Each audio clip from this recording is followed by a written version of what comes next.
Մերի Հակոբյան օրագիրնս հարցը վերաբերվում է նրան, որ մամուլում շատ են տարածվում տեղեկություններ, որ դուք նաև բանակցությունների եք գնում քաղաքական այլ ուժերի հետ, եթե ի վերջո այդ ուժերը կան, որոնց հետ գնում եք, որ ուժերն են եւ ինչ փուլում են այդ բանակցությունները։ Այո, քննարկումներ իհարկե կան տարբեր ուժերի հետ եւ մենք ունեցանք արդեն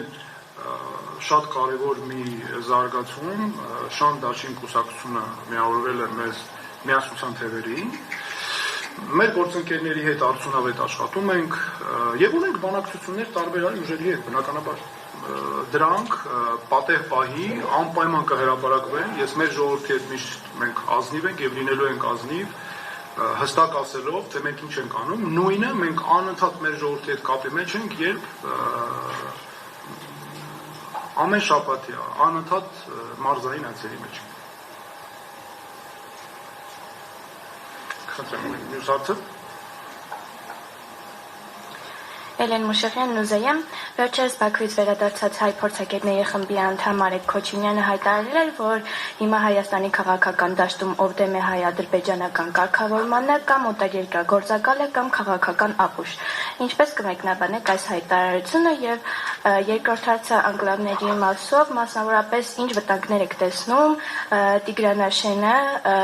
փոխարինելով Արցախաշենի հետ, այս գործընթացում ինչ վտանգ եք տեսնում հիմնականում։ Շնորհակալություն։ Շնորհակալ եմ։ Գիտեք, այդ ուղերձները երբ նայում էի, ինչեր են բերել փոխանցում, չէ՞։ Ես մտածում եմ, էլի Փաշինյանը այս քաղաքականությունը կարող էր մի քիչ ուրիշ ձև տանել, էլի, ասենք, ինչու է այս աստիճան այսպես վարվում, չգիտեմ, իր քաղաքականության, իր համակարգը ավելի ձախողում։ Բայց արդյունքում մեր երկիրն է գնում ավելի վատ վիճակի մեջ, որովհետև նորից եմ ասում, այդ ուղերձները ամբողջ աշխարհին Ադրբեջանին սպիտակացնող նրանց ձեռքերը մեր նկատմամբ ավելի մեծ վտանգներ տանող քայլեր ձեռնարկելու պարզապես հանձնառություններ են եւ ինչ վերաբերում է մեկնաբանության ընդհանրապես ես ասեմ որ ես նրանց դիտարկում եմ որպես Փաշինյանի գործակալներ, Փաշինյանի անմիջական ներկայացուցիչներ եւ իմ վերաբերմունքները ըստ այդմ են։ Գիտեք, մի բան էլ էսպես, տեսեք, դուք Բարապաշարի հետ կապված ասեցիք։ Մի հատ տեսնենք էլի ԿՊ-ն ինչ Բարապաշարը անընդհատ օգտագործում։ Հայոյանքների մեջ կորած են։ Հələ դուք մի հատ գնացեք ամեն մեկի էջերը նայեք։ Ես սենց մեկ-մեկ որ ժամանակ ալինում մտ փորձում ես հասկանալ, զուտ մոնիտորինգի համար, էլի, այ մարդ, այս մարդիկ ինչու են զբաղված ընդհանրապես։ Դու քեզ չես հասկանում, սա ինչ որ մտ բիսեդկա ես գնացել, որտեղ շուտ նյութերի ազդեցության տակ մարդիկ են եկել դե խոսում են, հարբեցողներ են, ինչ են, ոնց կարելի է այդ աստիճան հայոյանք տալ։ Ինչ խոսան, երկրորդ բառը վիրավորանք է։ Մարդկանց արժանապատվությունը տեսեք ոնց են անում։ Ես լինեմ երկրի վարչապետ, մի հատ հանգարց մի պաշտոնյա քաղաքացու նկատմամբ իրան լավ չուպե, գիտեք ինչ կանեմ, ոնց թե վիզը կփոխեմ այդ պաշտոնյայի, դու ինչ է նշանակում, եկել ես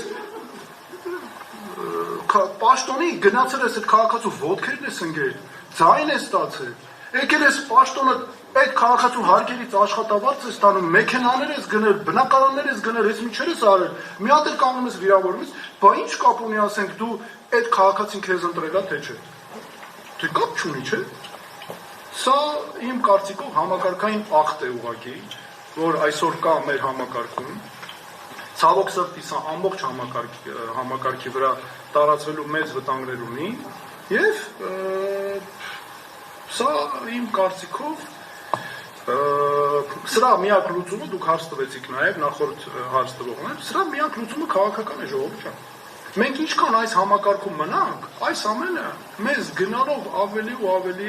խորացնելու խնդիրների մեջ մնալու ենք ուղղակի չեն կարողանալու տակից դուրս գալ։ Դրա համար այս ընտրությունները մեզ համար պատմական նշանակության ընտրություններ են։ Մենք պետք է ամեն ինչ անենք քաղաքականապես անձերից վեր կանգնելով ամեն ինչ անենք որպեսի միավորված բոլորս այս արհավիկների տակից դուրս գանք։